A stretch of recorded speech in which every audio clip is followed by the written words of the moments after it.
Hey guys, Crafty Sheep here. I just wanted to go over some water mechanics so that maybe it would help you out in your survival worlds. So the first thing I'm going to go over is a water source block placed on the ground. So if you place one on the ground, it will go out 7 blocks in all 4 directions. So if you look here, this is 7 blocks and this is 7 blocks. That's 7 blocks and that one is 7 blocks. So we're going to go ahead and get rid of this one here so that we can move on to the next example. Now if you place it up 1 block higher than ground level, it will go out by 8 blocks. So you take a look here, it does go out by 1 additional block. Now it doesn't matter if you do it 1 high, 2 high, 10 high, it's always going to go out by 8 blocks. So over here we have 2 high. If you take a look in a moment, it's going to go out by 8.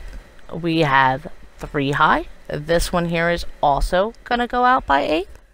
I find this useful so that you know how many blocks it's going to go out by for harvesting crops.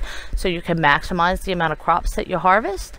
This is just an example. It's not the maximum amount that you can harvest with 1 bucket of water, but this is just to give you an example of what I'm talking about.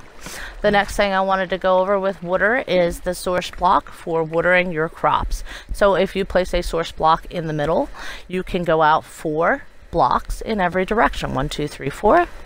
1, 2, 3, 4. 1, 2, 3, 4. And 1, 2, 3, 4. And this will make the soil moist for your crops.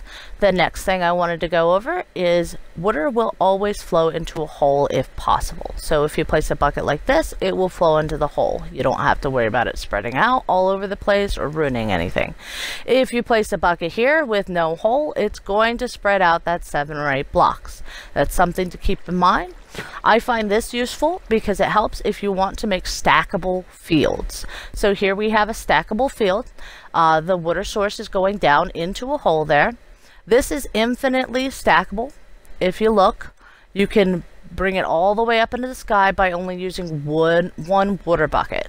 So this will fertilize 4 sides, going as high as you want on every direction. Now this is working because of that hole in the ground, so you have to remember to put that hole in the ground. If you look over here, there is no hole in the ground, and once I put the water in here, it is going to destroy all my crops down below. So just make sure you always have some place for the water source to go. Another way to maximize is you could use this original diagonal pattern. It will make the soil moist 7 blocks in all 4 directions, just like it did when it was spread out. This is the best way, I think, to maximize the amount of wheat that you can have moist from the source block. I don't particularly use this one myself, but it's a good way to maximize. Another thing I wanted to let you guys know is that a water source block will go out 1 block in every direction from the source if it can. So if you take a look, it's all going out 1 block. Now, if you want to make a waterfall effect, just block off 3 parts of it, and the water will flow into the open area. Now, if it had a hole down there, it wouldn't have spread out. Another thing I wanted to go over was items that will block water. We have signs, fence gates, doors, fences, trapdoors, iron bars, half slabs, stairs, cactus, glass panes, banners, pistons, pressure plates, daylight sensors, hoppers, and brewing stands. Now these are all the ones that I know that will block water from flowing through. Now this is another thing I wanted to go over. It's specifically for mob farms. If you want to have all the mobs going into a central hole, you're going to want to go out 4 blocks in every direction from the central hole, just like that chicken. So we can get the chicken to flow into the middle like we would mobs. So you're going to go out 4 blocks, 4 blocks, and then you're going to place 1 bucket of water in every corner. That's the best way to do that type of mob thing. Now, if you take a look here, if you place water flowing down, it will go out 7 blocks. Okay?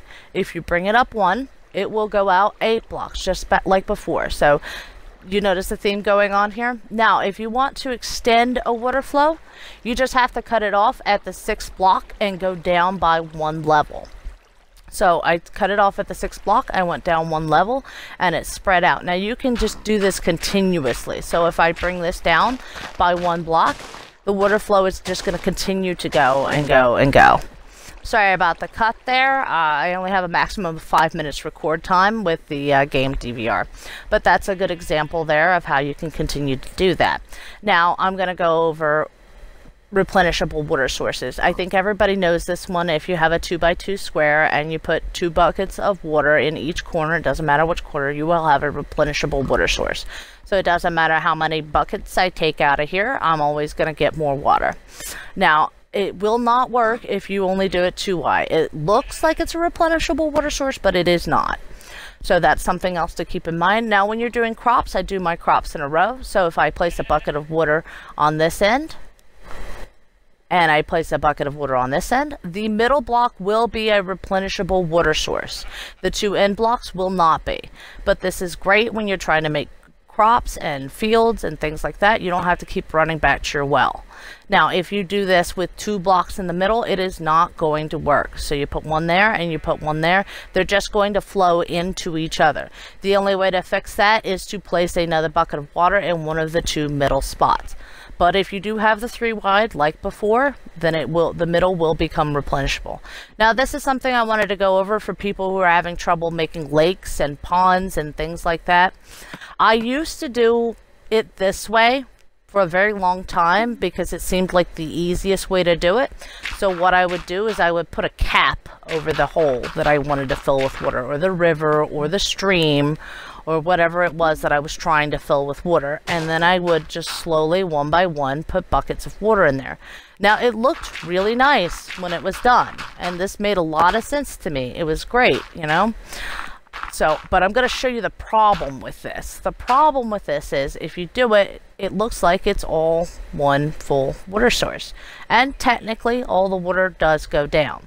But if somebody wants to run by and grab a bucket of water out of your lake or your pond or your river, it's going to completely mess up the water flow because the source blocks are only on top. So they just removed a source block, so all the water is going to flow into this. Now, the only real way to do this, and I know it's a pain in the bum, is to fill up every square inch of your pond or your lake or whatever you're building with water sources. It's the only way to keep it from messing up when somebody takes a bucket of water out of it. I know it's a bit of a pain, but that's really the best way to do it. And you really need to start from the bottom and go up. You can't start from the top and go down. That would just be really confusing and disorienting, and I don't recommend it. Let's put it that way. So I definitely don't recommend it. But as you can see, as the water flows together, it does create water source blocks.